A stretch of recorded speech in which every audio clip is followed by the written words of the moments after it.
اول يوم ليا في روما واول يوم بره مصر عامه. اقول لكم قضيت اليوم ازاي من اول ما وصلت المطار لحد ما خلصت اليوم بالليل. ده المنظر اللي كنت شايفه من الطياره لحد ما نزلنا بالسلامه. بعدين ركبت باص لحد المطار ورحت استلم الشنط بتاعتي. بعدها اخدت قطر من المطار لحد تيرميني اللي هي المحطه الرئيسيه في روما ب 15 يورو، وكان معايا سندي من المانيا كانت تايهه زيي، فكنا مع بعض لحد ما وصلنا المحطه. بعدها اتمشيت 10 دقايق للهوستل، وزي ما انتم شايفين كنت مبسوط جدا بمنظر الشوارع.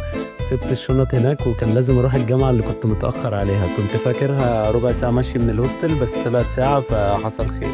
رحت اخد المترو وعملت بالمره اشتراك للسبع ايام اللي هقعدهم هناك ب 29 يورو، وده بتستخدمه لكل الباصات والمترو جوه المدينه، فوفر معايا جامد. ركبت ونزلت محطه اسبانيا عند الاسبانيش ستيبس واتمشيت 10 دقايق لحد الجامعه لحد ما وصلت الحمد لله. خلصت الجامعة على 5 وروحنا غيرنا عشان ننزل تاني، وده كان الشارع تحت الهوستل.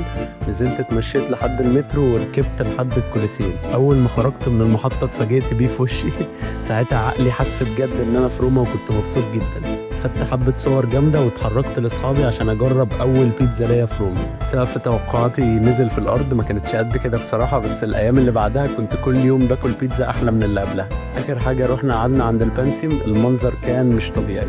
وبس كده، ده كان اول يوم ليا في روما. فلايك وفولو عشان تشوف قضيت باقي الرحله في روما ازاي وعملت ايه بعدها في برشلونه.